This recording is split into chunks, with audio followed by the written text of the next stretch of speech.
It's Thursday, and Thursdays and Fridays on our channel are dedicated to CUET. So finally मैं आपके लिए ले आई हूँ सोल्यूशन CUET के। यानी पिछले वीक फ्राइडे को मैंने एक CUET का असाइनमेंट अपलोड किया था, असाइनमेंट नंबर 4, जो मैंने कहा था काफी इंटरेस्टिंग होने वाला है। ये मैंने रिक्वेस्ट की थी स्पेशली कि प्लीज आप इसको जरूर सॉल्व करिएगा एंड मेरे साथ इसके सोल्यूशन जरूर देखिएगा। तो मैं आ गई हूँ आज इसके सोल्यूशन आप लोगों के लिए लेके।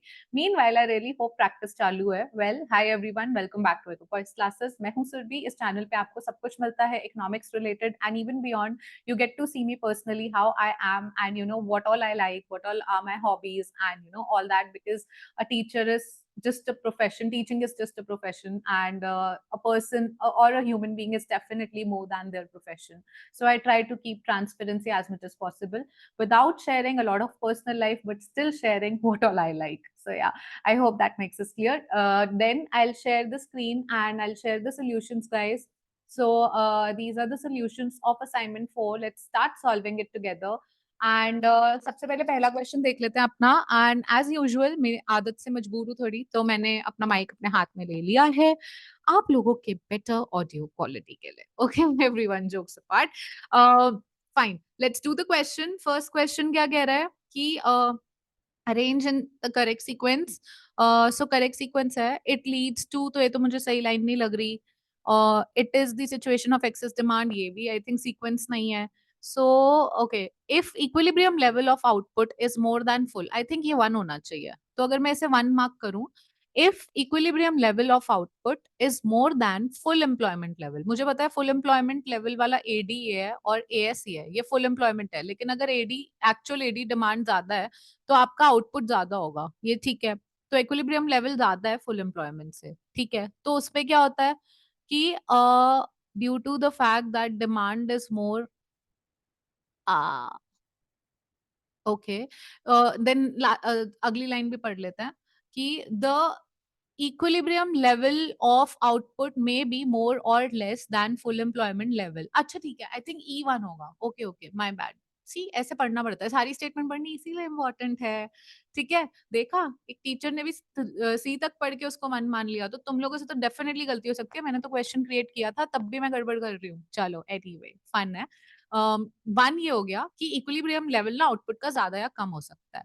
ठीक है, तो हो सकता है कि अब ई के बाद हम पहले तो ई देखते हैं, एलिमिनेट ये हो गया। अब ई के बाद हर स्टेटमेंट में सी ही आ रहा है, तो मेरे को पता है ये तो 2 है, अब मेरा दिमाग नहीं लगाना। पर ये ज्यादा है, पर क्यों है? Due to the fact that demand is more than the level of output produce, ये मेरा 3 हो गया। अब इसमें क्या होगा? It is the situation of excess demand and it leads to price increase in the long run. मेरे को ये जो समझ आया, मेरा जो वो होने वाला है E, then C, D, B, A, E C D V A. देख लो, E C D V, option number A correct answer है guys. So let's move on to our next question. Change in dash brings change in slope of AD. Okay, change slope तो marginal propensity to consume लाता है, और change in dash leads to the parallel shift. Parallel shift किससे आता है? Autonomous expenditure, autonomous consumption, investment, तीनों से आता है। बट जो बेस्ट ऑप्शन रहेगा वो ऑटोनॉमस एक्सपेंडिचर रहेगा, क्योंकि बाकी दोनों से इंडिविजुअली आता है। तो अब इन तीनों में से भी तो बेस्ट ऑप्शन पिक करना है आपको, तो option number B, option B will be the correct answer. Let's see.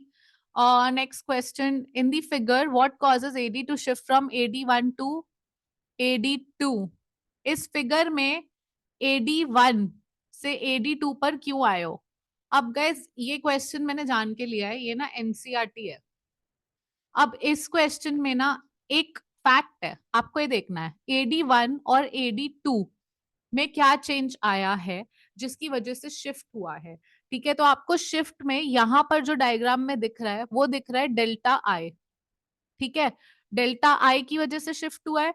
लेकिन यहाँ इक्वेशन में I1 I2 नहीं लिखा, A2 A1 लिखा है। ठीक है, तो जो करेक्ट आंसर होगा वो ऑटोनॉमस एक्सपेंडिचर होगा, ना कि investment. Do you get it? This was a difficult question because उसने पूछा AD1 से AD2 में क्या चेंज आया है। AD1 से AD2 में A2 और A1 लिया है उन्होंने, चाहे आई की वजह से A1 शिफ्ट हुआ हो, पर हुआ तो ऑटोनॉमस एक्सपेंडिचर ही चेंज है। तो answer would be autonomous expenditure. Chronological question अगला देख लो, पहले ईयर लिख लेते हैं। ब्रिटिश ने रेलवे कब इंट्रोड्यूस की? 1850 में। स्विस कैनाल कब ओपन हुआ?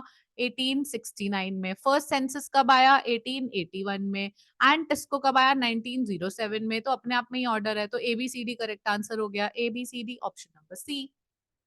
Then read the following statements carefully and arrange in the sequence, current sequence. So, okay, the idea behind this move was that the ownership of the land was to give incentive. ये तो नहीं है पहला.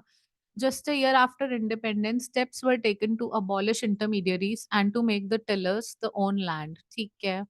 The low productivity of agriculture sector forced India to import food from US. Okay.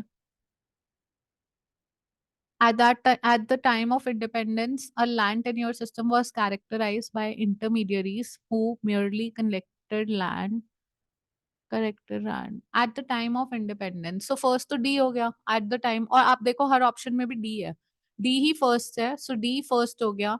At the time of independence ये दिक्कत थी और लो productivity ने फोर्स कर दिया था हम लोगों को, इसीलिए जस्ट ईयर आफ्टर इंडिपेंडेंस हमने स्टेप लिए डिमोलिश करने के, और इसलिए द आइडिया इसके पीछे ये था। तो I think it should be DCBA।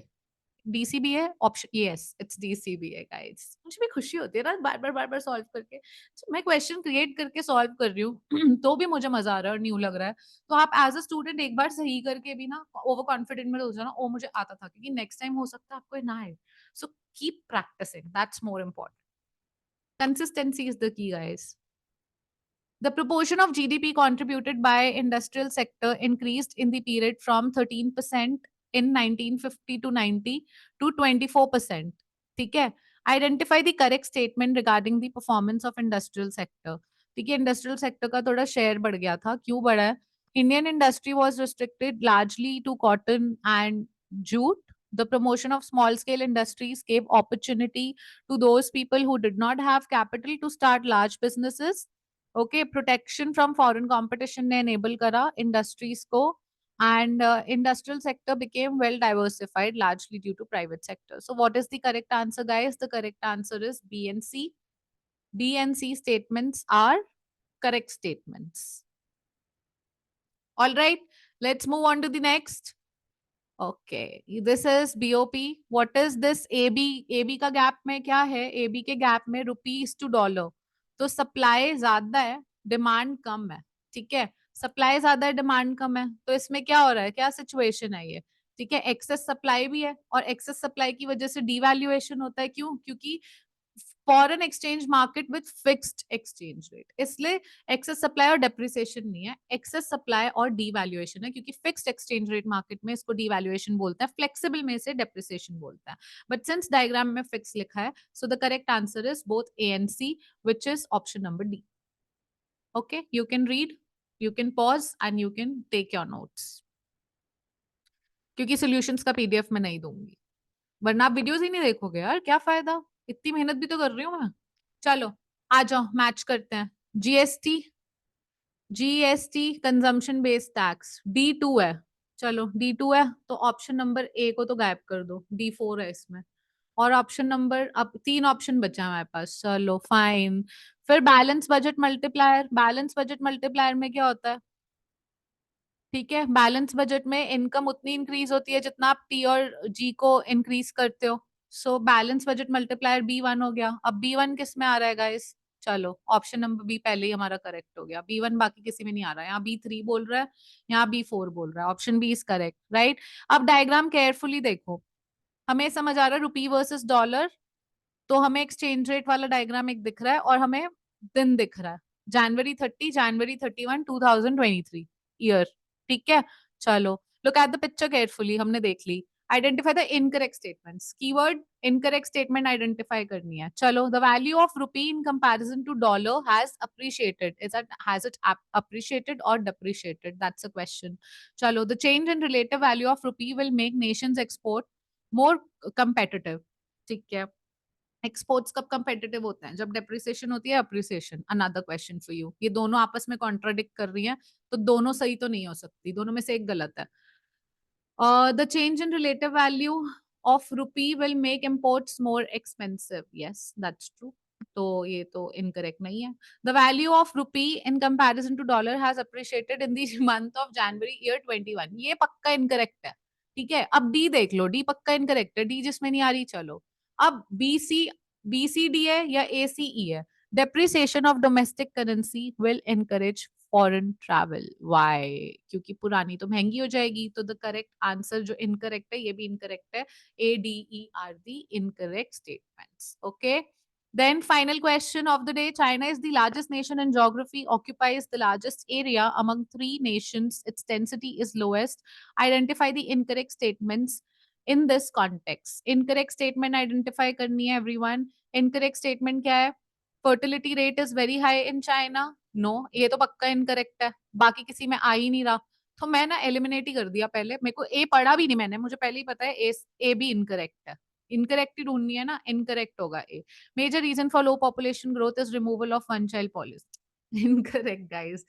सो बाकी स्टेटमेंट्स आप खुद रीड कर लीजिएगा. इंटेलिजेंट आप बहुत है. मैंने आपको एलिमिनेशन टेक्निक सिखा दी है यहाँ पे. And with this we have come to an end of this video. I hope आपको ये सोल्यूशन वीडियो अच्छी लगी हो. कल मैं एक नई असाइनमेंट ले आऊंगी आपके लिए. कोशिश करूंगी हर असाइनमेंट को पहले से थोड़ा और मुश्किल लेकिन थोड़ा और इंटरेस्टिंग भी बनाती रहूं.